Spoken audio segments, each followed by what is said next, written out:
Now you'll notice that there's lots of different options here, but for the majority of music making you'll be using just this top section and maybe 8th and 16th notes in terms of the triplets. So the triplet section is for when you've got groups of 3 going on, so as opposed to a more straight rhythm like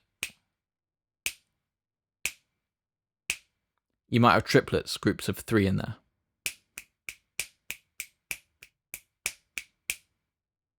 Now down here we have swing values. So to give you a bit of an idea about what they do, if I select this one here, so this will give it more of a swing rhythm.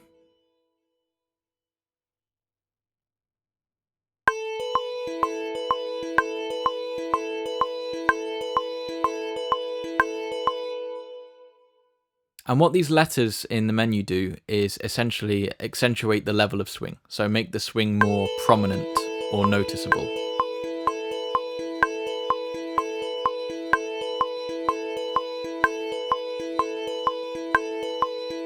So these notes are going further to the right, away from beat 1.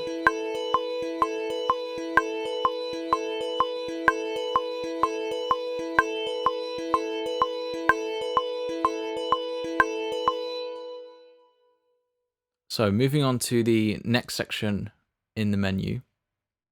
The tuplets are non-standard divisions. So if you split up this bar into 5 equal sections as opposed to 4 quarter sections. These are really uncommon. You might never even use these.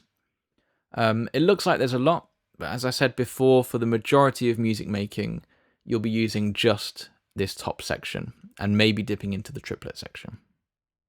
So I'll talk about the strength option in a bit, but first I'll spend a bit of time talking about the swing option. So if I loop this section and let it play,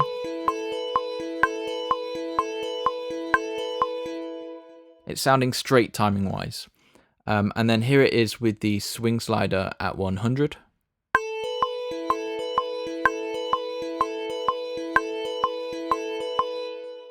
See, these notes are staying where they are, the notes on the 1 and 3 of the beat. But these notes are shifting in position.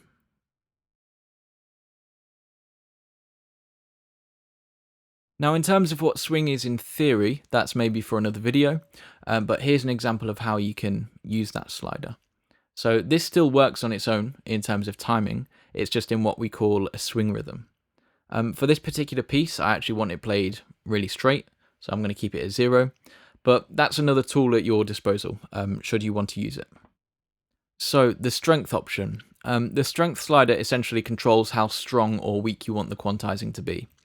So let's say I played this note a little bit late. Let's say I played this note here. Now if I then quantize that to the start of the beat,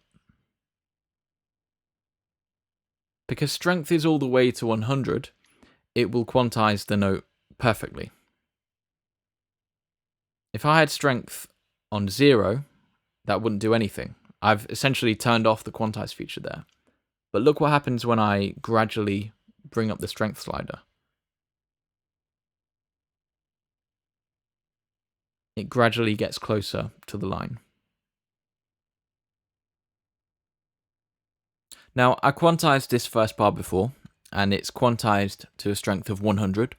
So it's perfectly quantized to the beat value that I've selected. But if I highlight all of the notes in this bar,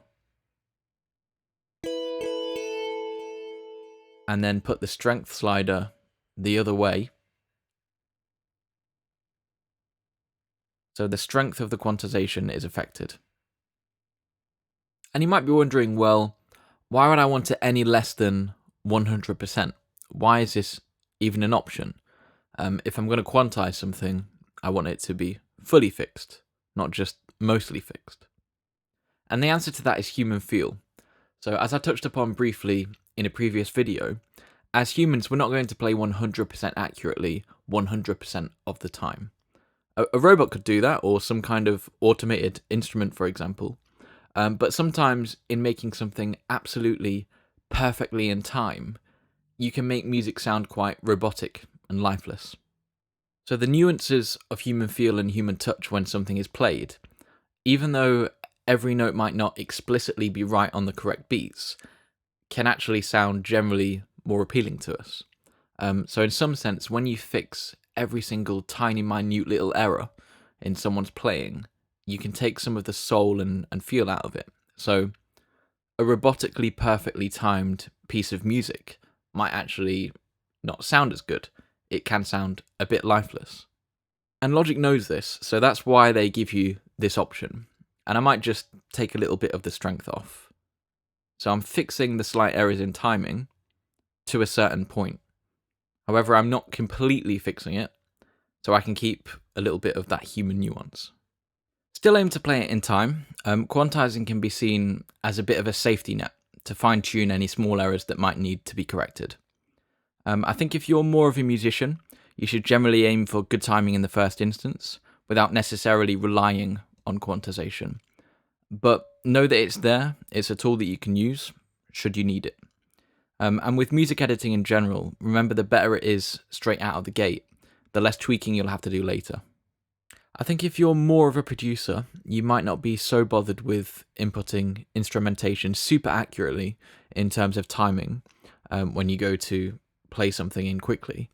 You might get a producer who just wants to play in a quick drum beat, quantize, done. And that's fine sometimes because there's more of a focus there on production as opposed to a musical performance of some kind. Just remember though, if what you play is way out of time, the quantization might not work.